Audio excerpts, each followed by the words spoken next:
back to another AMT racing video. Unfortunately, my second video this year is also my year in review video because I'm terrible at keeping track of everything. I guess I should start with the elephant in the room. That is not my 1981 Camaro that I've campaigned the last several seasons. That is a 1978 Chevy Malibu wagon that I picked up after trading the Camaro off. And I'll get to that story here in just a short while. During my last video, I explained all the different types of racing we were going to do this year, and it just didn't happen. We just had delay after delay after delay putting the car together and didn't even get it done until the middle of June, 1st of July. And on top of being the track photographers for Monette Motor Speedway, that just takes up a lot of our time and kind of limited to what racing we could do this year.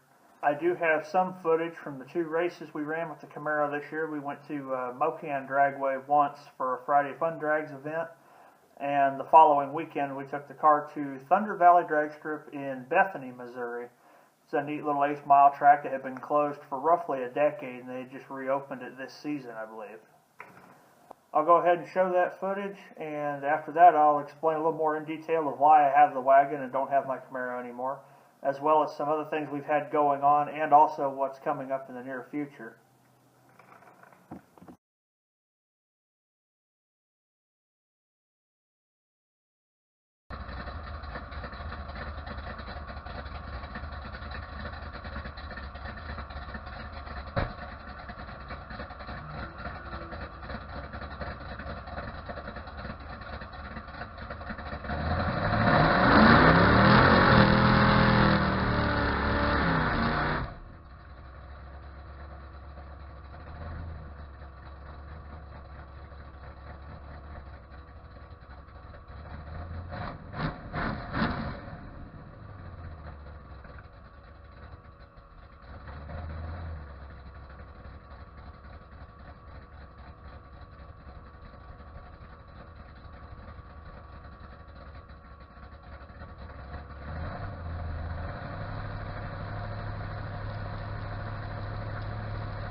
So following the race at Bethany, this is what we found. Look vaguely familiar? Because this is what I did last year, back in May. We attributed that to worn out rubber motor mounts. After putting solid mounts on the motor and doing everything we possibly could to align the car straight, it still broke the transmission bell housing after only 7 passes. So as you can imagine, I was slightly frustrated, so I got mad and I put the car for sale. And I practically had a trade deal as soon as I got home, which a lot of people would say is a bad idea, but the wagon's pretty nice. It's got a 10-point cage in it, set up to run on small tires. It's got a mid-plate. It's got a really nice rear suspension system underneath it. It's just got a cheap rear end they had in it to roll it around, so I'm going to have to build one. And the original plan was to take the 383 from the Camaro, put it in a wagon with the Power Glide that we used to run in the Camaro that I still have. Well, after taking the motor apart to have it refreshened, we found a chunk out of the block right where the inside the number 8 cylinder, which deemed it irreparable. So plan B is this here. I've got it all taped up because we're getting ready to paint the block, but that is the ever elusive Vortec 305 out of a Chevrolet 1500 pickup. We picked the truck up as a donor because the transmission gone out in my dad's 96 Chevy 1500. So we picked up the truck cheap, and after we pulled the transmission out of it, we didn't have a need for it, so my younger brother traded the truck off, and this motor was in it, so we salvaged the motor. It turns out it's the L30 Vortec 305. From the factory, it comes with a roller cam and makes 230 horsepower and 285 foot-pounds of torque. I have a small performance camshaft I'm going to put in. It's about 475 lift or so, gross lift. So maybe it'll make just a little bit more power than what it's making now. If it makes 250, 260, that'd be great. And we're putting a stock turbo 350 transmission with a shift kit and an O'Reilly 2500 stall torque converter behind it. It's not going to be real fast, but what I'm hoping for is consistency, because I am building another small block for it, and it's going to be a 406 cubic inch motor, and we're going to put the Power Glide behind the 406, but that's just something that takes time and money. So instead of sitting out another season or two, I'm going to put something cheap in the car so at least I can go race it. So next season we're going to try and pick up where we left off this season.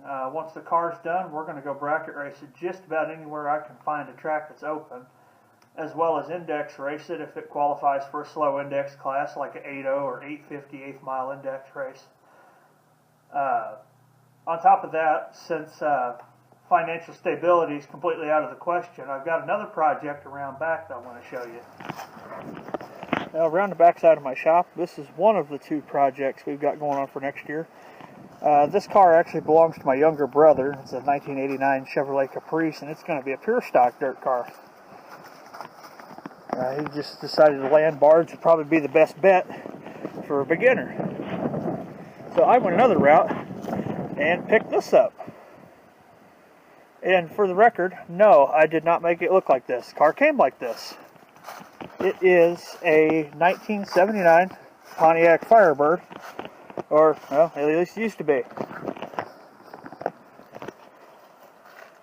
That is going to be a long-term project because this is going to be a pure stock dirt track car.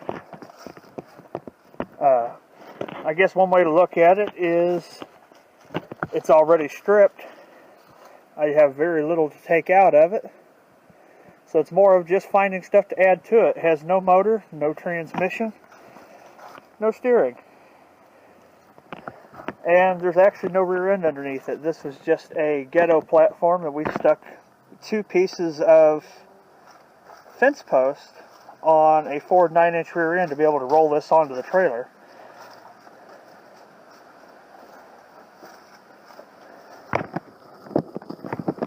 Well, I know I said this last year, but this year I'm going to try and mean it. You know, as we can see, I already missed 6 months of the season with videos. But anyway, as the wagon starts coming together, we're going to start posting some build-up videos. My guess is it'll probably be done in the middle of winter when we don't have anything else to do. And as far as the Firebird, if that's done by this time next year, I'd actually be really surprised. Thanks for tuning in. Hopefully I can keep up with the videos here for the future. I just want to say thank you to Sarah Calvert, the rest of my family, Josh Paul from Neosho, Missouri, Dexter Connor, Tyson Hesse, and Aaron Clark, and the rest of the No Money Mafia group from Monette Motor Speedway for corrupting me and talking me into taking a car that was upside down in a field and make a dirt track car. Hope you enjoyed the video, and hopefully I can keep track of everything and keep more coming.